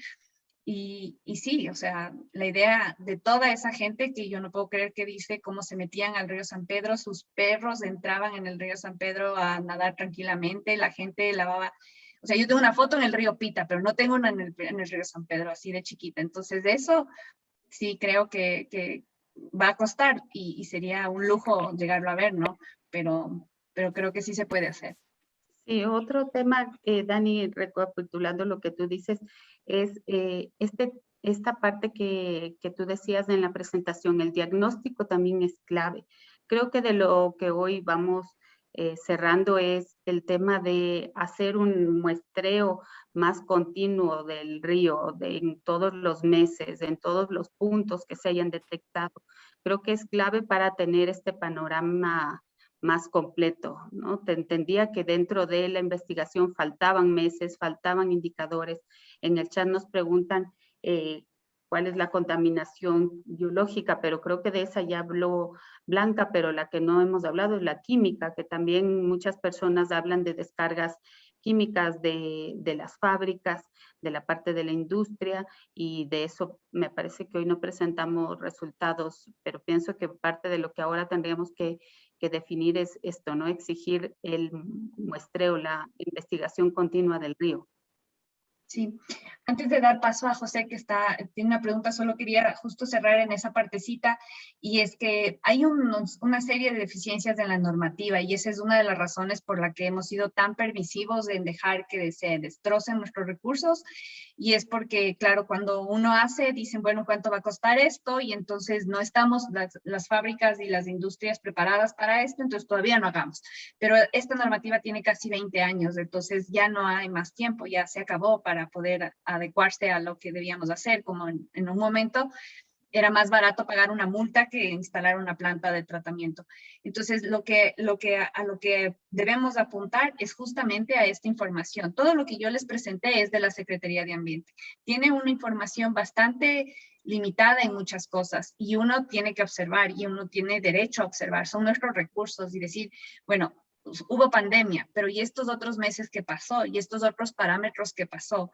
Porque yo les puedo decir que hay análisis de cromo, que el cromo es un metal pesado que si está en el agua puede ser tóxico para un niño, por ejemplo, mortal, pero no había datos. Hay datos por ahí, unos 2 o 3 fuera de la norma. Entonces, eso no nos sirve a nosotros para analizar. Entonces sí hay que exigir justamente esto, ¿no? Incluyan al algarrobo, incluyan a este otro sitio en el muestreo, porque ¿cuál es el criterio para hacer en los sitios en donde hay agua y no donde no hay agua? Entonces, si es que el criterio es que como no hay agua y está contaminado, entonces, si ustedes ya saben eso, ¿por qué no están haciendo nada? O cuál es el criterio, ¿no? Entonces, sí, es cuestión de exigir, y hay muchos análisis todavía por hacer. Y antes de pasar a las preguntas abiertas, que José Luis Chiriboga tiene la primera, un poco para cerrar otras preguntas que hicieron en el chat, hablaban de qué podemos hacer. Bueno, ya tanto Daniela como Blanca dieron algunas reflexiones de qué podemos hacer, que la primera es concientizarnos, sensibilizar. Para esto igual les invito a todos los que estén ahora unirse a nuestra página de Facebook y de Twitter, que ahí con Daniela y con el grupo estamos manejando, tratando de difundir información, y que a partir de esta charla vamos a ir llevando muchas cápsulas sobre esta información a estas redes sociales para seguir concientizando, contándole al vecino, a la gente de la urbanización, a la familia, esta iniciativa y esta preocupación sobre los ríos de Quito específicamente. Ya nos involucramos. Y luego ya hay preguntas un poco más específicas, como cuáles son las plantas que deberían ir en una ribera del río. Supongo que eso ya es tema de otra charla, ¿no, Dani?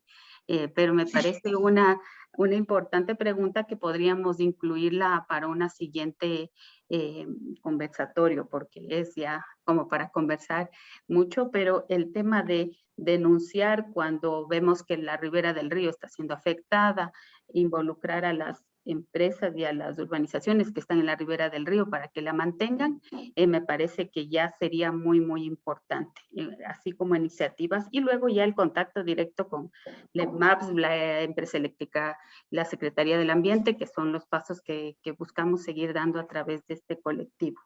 Entonces, después de esto, abriríamos para preguntas a través del chat y a través de levantando la mano. José Luis Chiriboga, ¿tenías alguna pregunta o algún comentario? Por favor. Sí, bueno, en primer lugar, felicitándote, Maribel, sí, Mari. Dani, también muy profesional, muy clara la presentación. Y Blanca, creo que también nos da la esperanza de que ojalá en el corto plazo se pueda aclarar el río San Pedro. Y cogería la sugerencia de Dani y la motivación de que todavía se puede salvar a este río. Yo fui el consultor del Plan de Desarrollo del Cantón Mejía, ¿sí? y ordenamiento territorial, y se planteó un gran biocorredor en el río San Pedro. Como dato, si se pierde en el imaginario en nuestro diagnóstico, ¿qué es el río? El río nace como río Chisinche, río Jambelí, río Grande, río San Pedro. Si se pierde el río en el imaginario de la población, que el 50% ya no es del sector, se pierde el valle, y si se pierde el valle, se pierde la identidad del Chaga.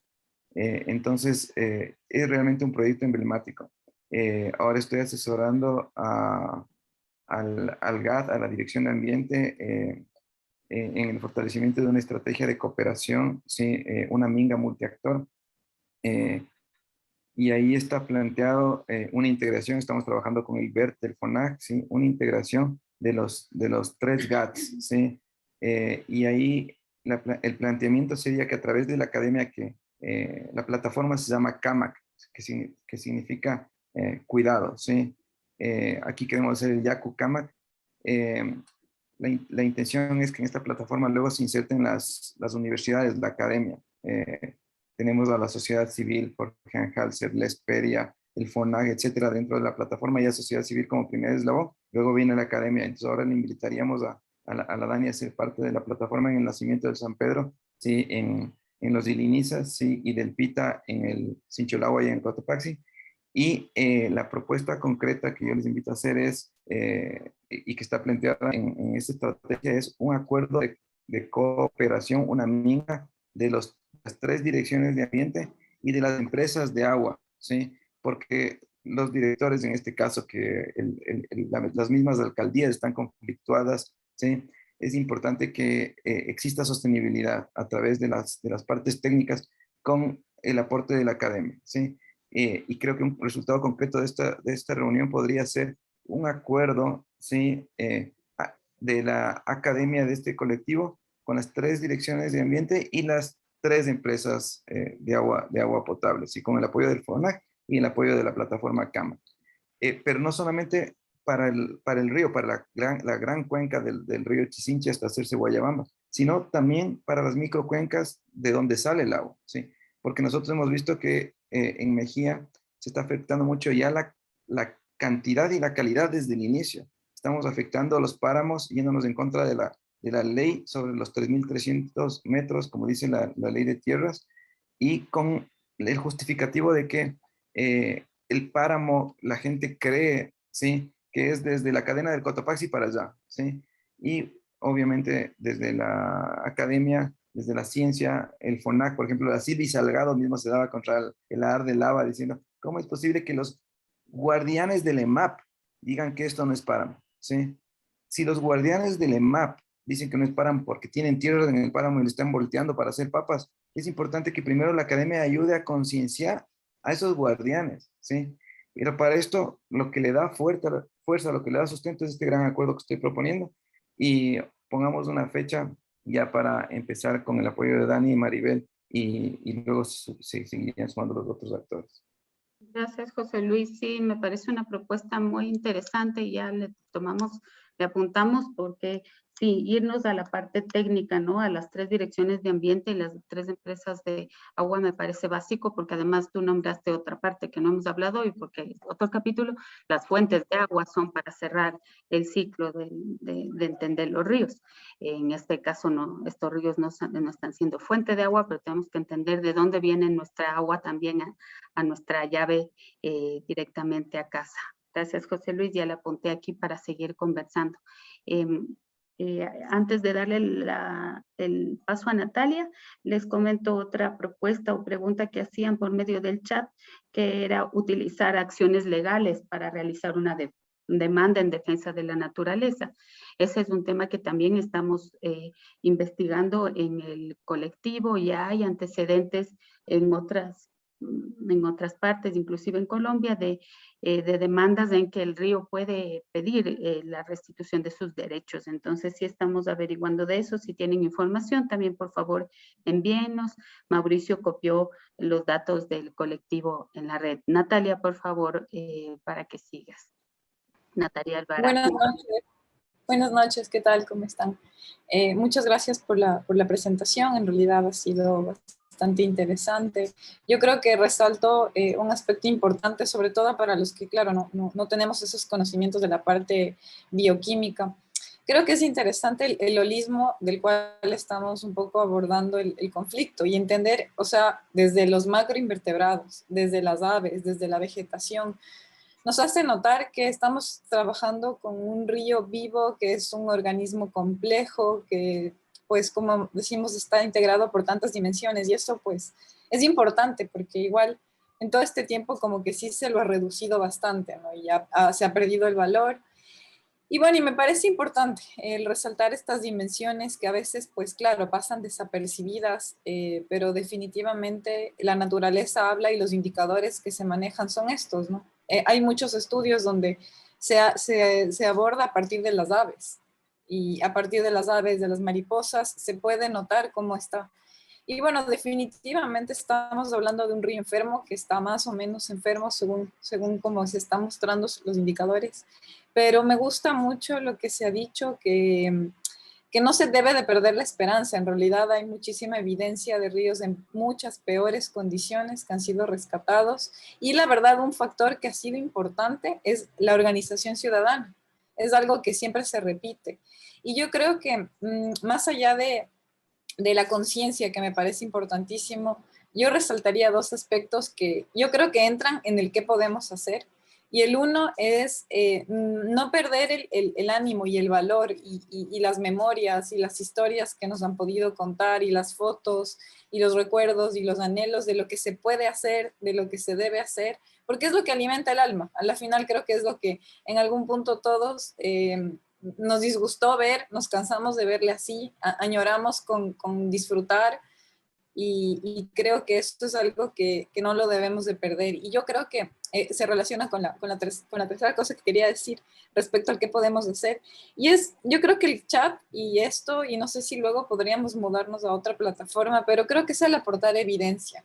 Y la evidencia en fotos, en videos, en historias, en miren, estuve caminando por aquí, vital. Porque a la larga sí nos puede servir luego, ¿no? Para hacer una bitácora de todo lo que hemos hecho, en todo lo que se ha podido recoger. Y por ahí, pues, como el territorio es tan grande, habrá alguien que está en algún sitio y vio alguna cosa y entre bueno y mala, ¿no? Porque el río, a pesar de enfermo y tal, por ahí ofrece sus paisajes y eso también está bien. Entonces, bueno, eso resaltaría, ¿no? El tema de tener esta visión integral, de entender que el río pues es mucho más, que hay mucha más vida. Y bueno, también otro aspecto que bueno, es un poco en el que yo más me concentro es en el ámbito urbano, ¿no? El río es uno en la cuenca alta, en la cuenca baja, pero en el ámbito urbano pues cambia bastante de cara, ¿no? Ya es un río sin curvas, sin vegetación, estrechado, embaulado, invisibilizado. Y bueno, de todas maneras me parece interesante también poder abordarlo un poco desde allí. Y bueno, eso era lo que quería decir, el tema de utilizar el chat para que también podamos pues ir poniendo nuestros aportes en evidencia. Gracias, Natalia. Y felicitarles una vez más.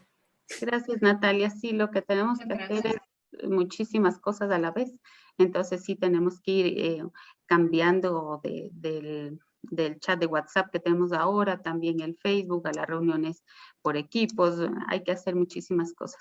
Y el otro tema que tú rescatabas de hacer la bitácora, como les pasé al comienzo de la reunión, recién hemos visitado, digamos, oficialmente como grupo 2 puntos del río, pero la idea es justamente perseguirle al río por todo su cauce y llevar un histórico de cómo era antes, cómo es ahora. La comuna de Lumbicí nos comentaba cómo el río era parte de su vida, ¿no? Y ahora huyen del río por lo contaminado que está. Entonces, todo son temas muy complejos, pero pero lo que decíamos el otro día, ¿no? Nos vamos a dormir pensando en que algún rato podremos meternos al río, que podremos ver el río más descontaminado y seguir adelante.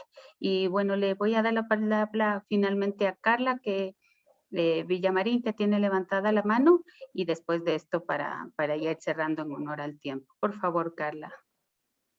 Hola, hola con todos. Muchas gracias Maribel y Dani por este evento.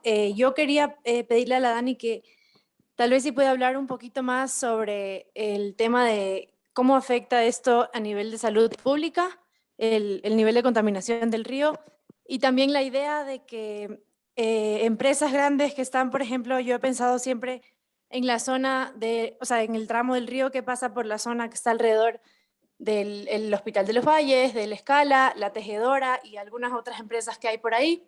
Y la idea de qué tan factible es que puedan colaborar estas empresas y aportar ya como colectivos más grandes que tienen más poder porque obviamente tienen más dinero y buscar como que ellos apoyen para también tener una solución.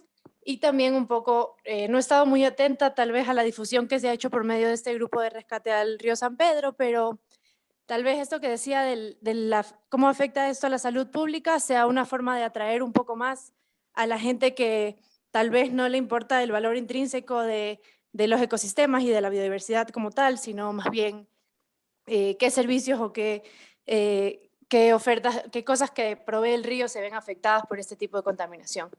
Eso. Gracias, Carlita, por tu pregunta. Sí, en dos partes, ¿no? La primera, lo de la salud pública, y como presentó Blanca, por ejemplo, el tema de los virus fue una de las cosas que más llamó la atención, fue una cosa que, digamos, resonó en nuestro grupo de mujeres por el agua. Tuvimos muchísimo contacto, todo el mundo, o sea, porque estaba la pandemia y se encontró el coronavirus en el río y duraba, por tanto, casi 15 días, etcétera. Entonces fue una cosa súper importante que pudo como traer la atención de más gente, lo que tú dices, gente a la que quizás no le interesa que haya un río en donde tú puedas caminar y que si yo eventualmente pescar o cruzarte por alguna razón, sino porque es un foco de contaminación.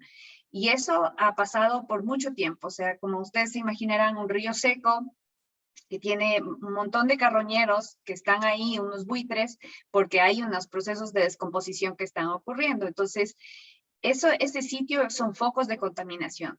Para mala suerte nuestra, digamos así, que tenemos esta bendición de que somos tan diversos y hay tanta bondad de la naturaleza, hay muchas cosas que pasan. Entonces, el río se hacen estas pozas de esta contaminación o alguien descarga y ¡pam! Llueve.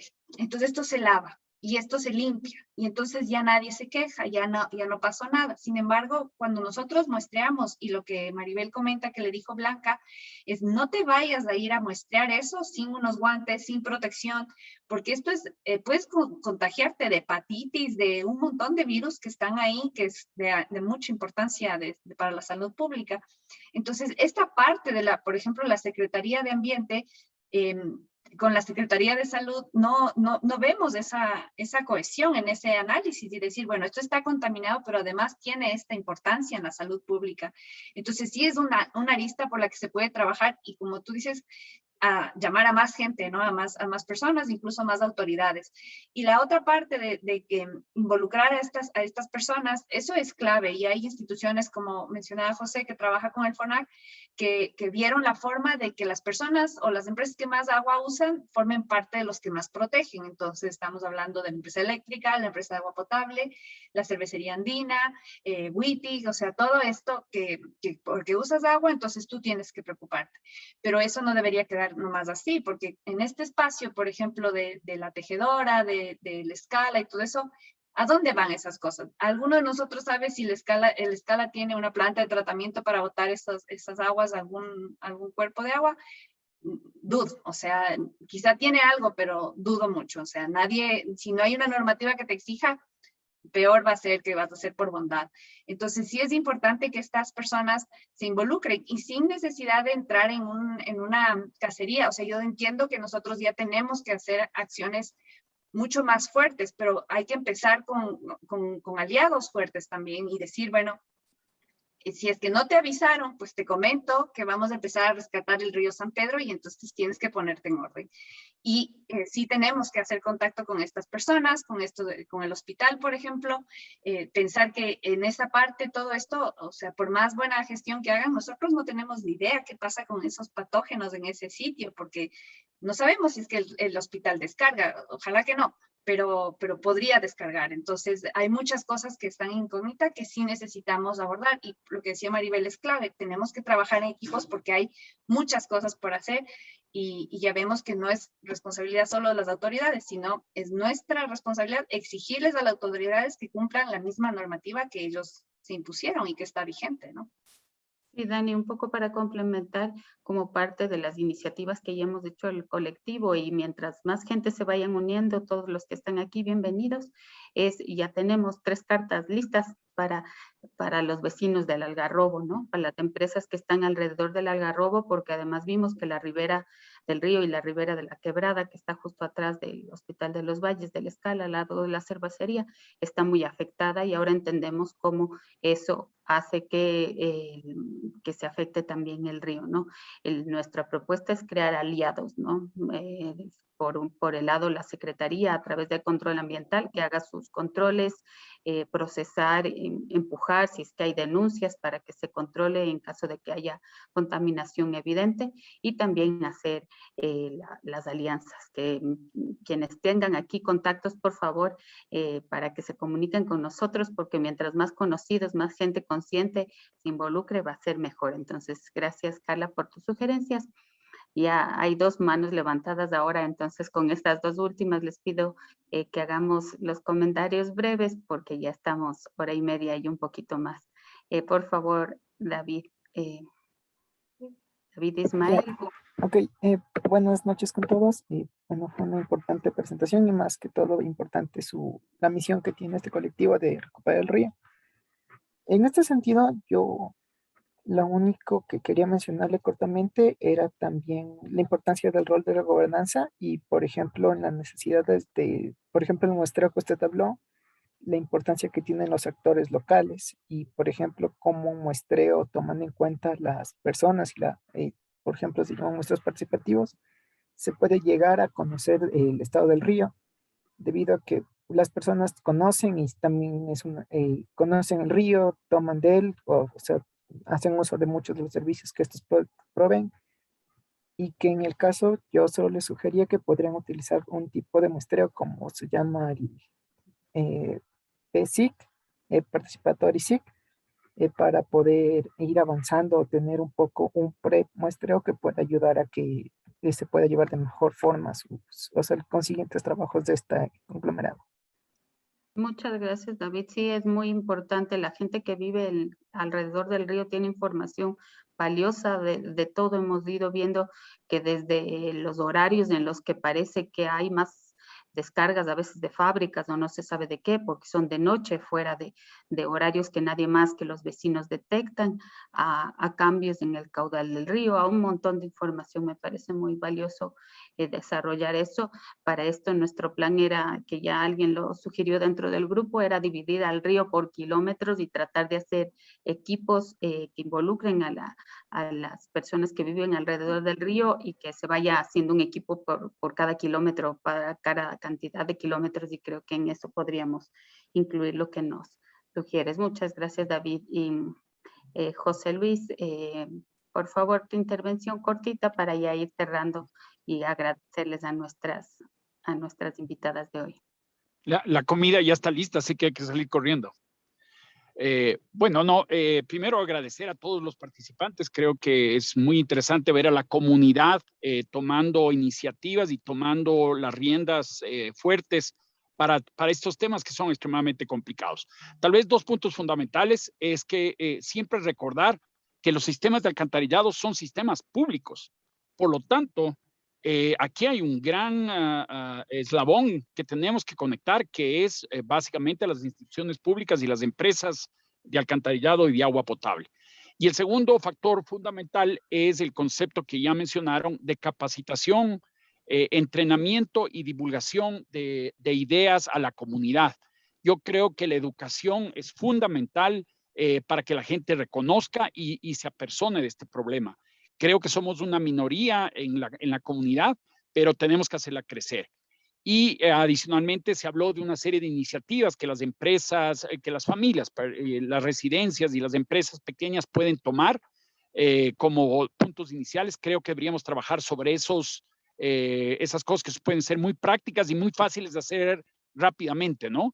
Y luego ya pensar en las cosas mucho más grandes como plantas de tratamiento, limpiezas del río, todos estos procesos de revisión, fiscalización y amonestación de contaminadores, pero siempre buscando la primera palabra que oí, ¿no? Siempre debemos primero hablar de alianzas y luego de educación, y luego sí, si la gente no cumple, bueno, no toca otra que tratar de buscar los otros medios. Así que por mi parte, una felicitación a todo el mundo, muy buenas las presentaciones, y Maribel, una felicitación a ti, a Mauricio, por ayudar a juntar a todas estas personas. Gracias, José Luis. Gracias a todos los que han asistido hoy, en especial a Daniela y a Blanca, que han venido preparando hace días la presentación y hace años investigando este tema que recién nos preocupa a nosotros, pero a ellas les preocupa desde hace mucho más tiempo. Siempre al cerrar las reuniones yo les pido que nos imaginemos el río limpio, porque hay mucho trabajo que hacer. Entonces, para tomar las fuerzas de llevar a cabo todas las iniciativas, las ideas que ustedes nos han dado en el día de hoy, necesitamos estar, como decía alguien en su intervención, bien motivados y bien con la esperanza, como nos decía Dani, de que sí se puede, que el río puede estar limpio y que es el trabajo que podemos hacer todos. Les invito otra vez a seguirnos en las redes de Rescate del Río San Pedro, tanto en Facebook como en Twitter. Pueden contactarnos a Daniela o a mí. Mauricio también compartió los datos en el chat. Les agradecemos mucho y bueno, vamos a ver la manera de difundir esta grabación en la página de Facebook, y también de esta reunión sacar mucho material para irlo difundiendo, y contamos con que todos ustedes nos ayuden a darle la vuelta por todas partes, que el río está contaminado y que todos tenemos que juntarnos para trabajar por esto. Gracias, Dani, a Mauricio en la parte de la coordinación técnica también, y a Blanquita desde Francia. Muchas gracias a todos y gracias por asistir. Maribel. Hoy. Gracias a todos. Un gusto. Gracias. Una buena noche. Gracias también. Buenas noches, gracias. Chao, chao. Buenas noches, chao.